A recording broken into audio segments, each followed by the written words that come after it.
किया जाए तो दान का पुण्य नहीं रहता। दान का पुण्य कब मिलता है? जब दान को गुप्त किया जाए।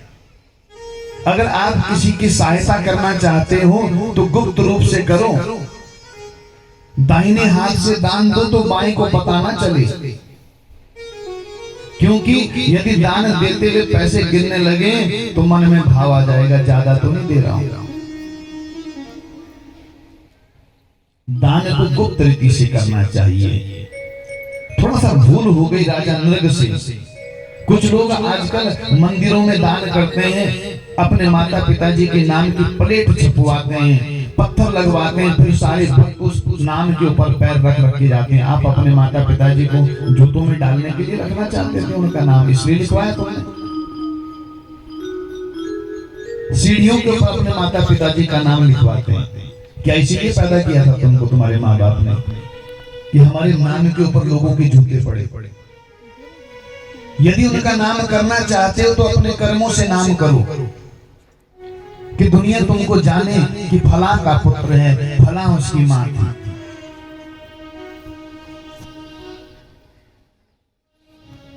दान अगर करना है तो ऐसा करो जिससे अभिमान ना आए। यदि दान से अभिमान आ गया तो ये तुम्हारा सर्वनाश कर देगा। ऐसा ही सर्वनाश किया है नृग का। नृग रोज लाखों गायें दान करता था, रोज। और वो भी कैसे करता था? खुर मड़वाता था चांदी के और सींग मड़वाता था सोने से। और महाराज एक दिन एक भूल हो गई। गायों का दान कर रहे थे तो जो कल गाय दान की थी उनमें से कुछ गायें जो आज दान करनी थी उन गायों में मिल गई।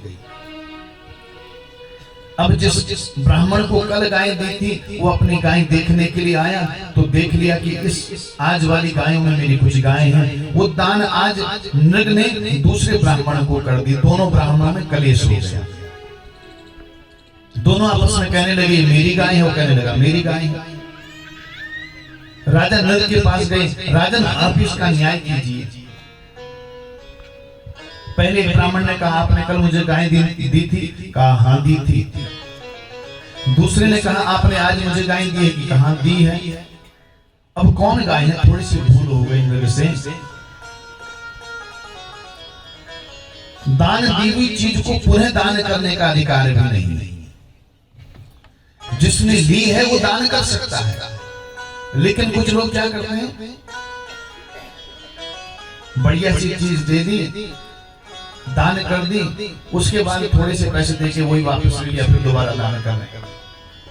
ऐसा करने से वो दान का लाभ मिलता नहीं। नृग से भूल हुई, दोनों ब्राह्मण क्रोध में आ गए, श्राप दे दिया। राजा तुम गिरगिट के जैसे रंग बदल रहे हो, जाओ तुम्हारा अगला जन्म गिरगिट योनि में होगा। गिरगिट बन गया श्राप के कारण से। राजा नृग ने कहा प्रभु आपका आशीष मुझ पर सदैव बना रहे, आपकी कृपा के कारण से मेरा उद्धार हुआ है। क्या कह रहे हैं नृग? प्रभु मुझे एक ही आशीष दो, और वो आशीष आप सबको भी मांगना चाहिए।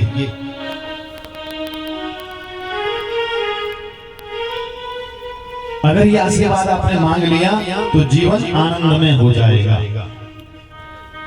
क्या आशीर्वाद मांगा नृग ने? भजन के माध्यम से सुनते हैं। मांगा है मैंने श्याम से वरदान, एक ही तेरी कृपा बनी रहे जब तक है जिंदगी। तेरी कृपा बनी रहे जब तक है जिंदगी। जिस पर प्रभु का हाथ था वो पार हो गया। जिस पर प्रभु का हाथ था वो पार हो गया। जिस पर प्रभु का हाथ था वो पार हो गया। जिस पर प्रभु का हाथ था वो पार हो गया। जो भी शरण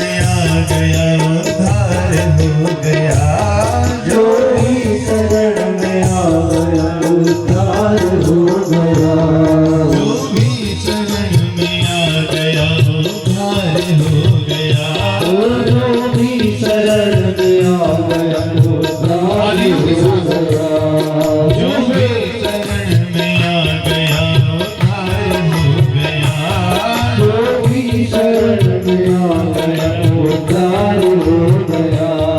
जिसका भरोसा शाम पर डूबा कभी नहीं, जिसका भरोसा बनी रहे जब तक है जिंदगी, तेरी कृपा बनी रहे जब तक है जिंदगी। जय हो, तालियों के साथ गाते रहो। जो गोविंद से बसाना चाहते हैं वो गाएं।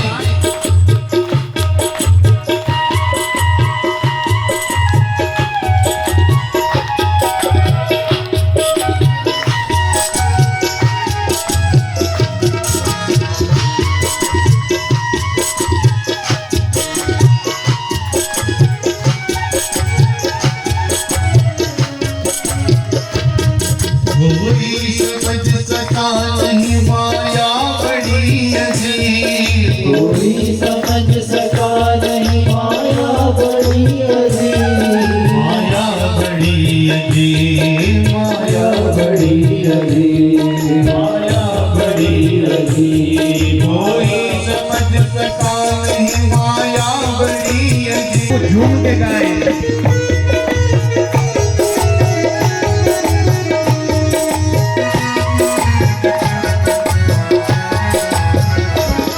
ऐसे दयालु श्याम से रिश्ता बनाइए, ऐसे दयालु श्याम से रिश्ता बनाइए, रिश्ता बनाइए, रिश्ता बनाइए, रिश्ता बनाइए, रिश्ता बनाइए। ऐसे दयालु श्याम से रिश्ता बनाइए, ऐसे दयालु श्याम से रिश्ता बनाइए। मिलता रहेगा आपको जो कुछ भी चाहिए, मिलता रहेगा आपको जो कुछ भी चाहिए, जो कुछ भी चाहिए, जो कुछ भी चाहिए, जो कुछ भी चाहिए, जो कुछ भी चाहिए। ऐसा करिश्मा होगा जो हुआ कभी नहीं, ऐसा करिश्मा होगा जब हुआ कभी नहीं, ऐसा करिश्मा होगा जो हुआ कभी नहीं, ऐसा करिश्मा होगा जो हुआ कभी नहीं। तेरी तेरी कृपा बनी रहे जब तक है जिंदगी। मांगा है मैं शाम से वरदान एक ही वरदान, एक ही तेरी कृपा बनी रहे जब तक है जिंदगी, तेरी कृपा बनी रहे जब तक है जिंदगी। जय हो।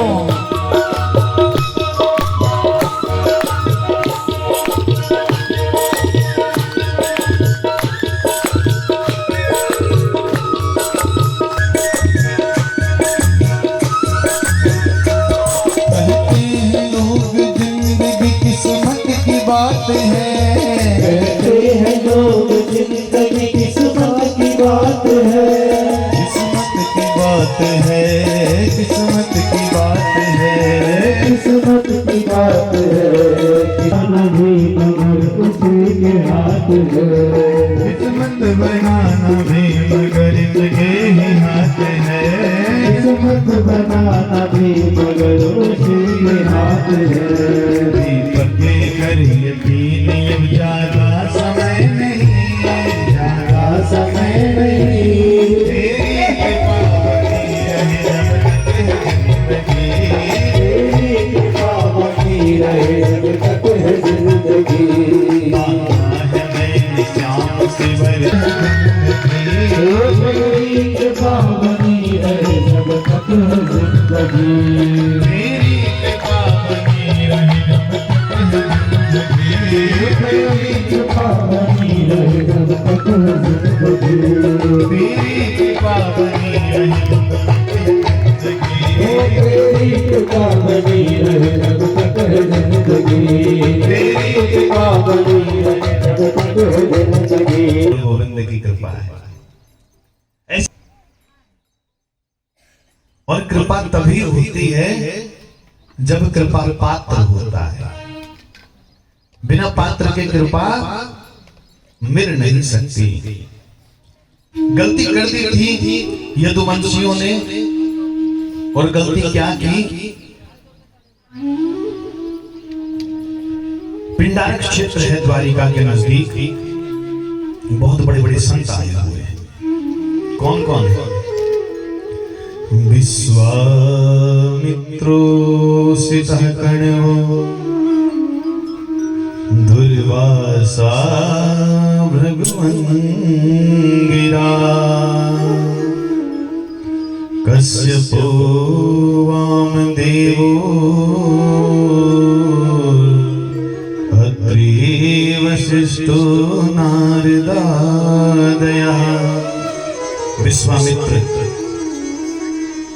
असीत, कण्व, दुर्वासा, भृगु, अंगिरा, कश्यप, वामदेव, वशिष्ठ जी और नारद जी, ऐसे विद्वान बड़े बड़े ऋषि महर्षि पिंडारक क्षेत्र में तपस्या के लिए आए। भगवान कृष्ण के एक पुत्र हैं सांब, बड़े सुंदर हैं। जो एक बार सांब को देख ले तो मुड़ के जरूर देखता था। सांब की सुंदरता विश्व विख्यात थी।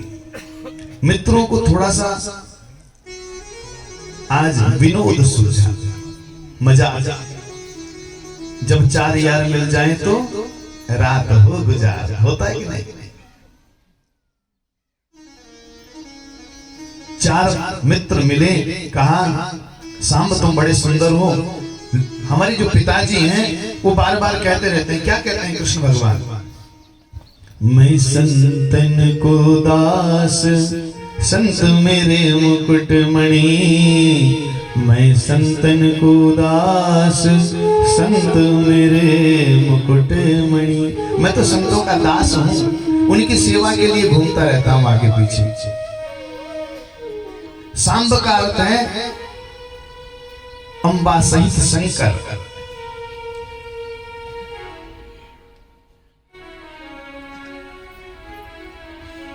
जामवंती जी के पुत्र हैं सांब। सबके पास बच्चे हो गए थे, जामवंती जी के पास बच्चे नहीं थे। तो जामवंती जी ने तपस्या की गौरी शंकर की। अकेले की पूजा नहीं करनी चाहिए, भोलेनाथ की नींद ही नहीं खुलती जल्दी, तपस्या में रहते हैं। प्रेम से कह दो राधे राधे। इसलिए गौरी शंकर की पूजा करनी चाहिए। नहीं तो भोलेनाथ तो ध्यान समाधि में है, वो तो राम की नाम में इतने मस्त नहीं कि दुनिया की कोई खबर रखते ही नहीं, जानते हुए भी अनजान बने रहते हैं। वो तो माता गौरी बार बार हिलाती है, प्रभु जाग जाओ भक्त परेशान है, तो भोलेनाथ की नींद खुलती है, तपस्या खुलती है। और जामवंती ने तपस्या की तो शंकर जी कह रहे मैं पुत्र बनकर जाऊंगा, और मां अंबा कह रही कि मैं पुत्री बनकर जाऊंगा। दोनों में झगड़ा होगा। कहा बच्चा तो एक ही होना चाहिए, दो में तो झगड़े आजकल। तो पहले था नारा कौन सा, हम दो हमारे दो। आजकल तो जनसंख्या वृद्धि हो रही है, हम दो हमारा एक, है ना? चाहे लड़का हो चाहे लड़की, पर एक ही होना चाहिए। तो दोनों भोलेनाथ और माता अंबा निर्णय किया हम दोनों एक ही स्वरूप में प्रतिष्ठित होंगे। वही सांब बनकर आया है। मनुष्य बन दोनों की कृपा प्रसाद है। सखाओं ने सांब को साड़ी पहना दी,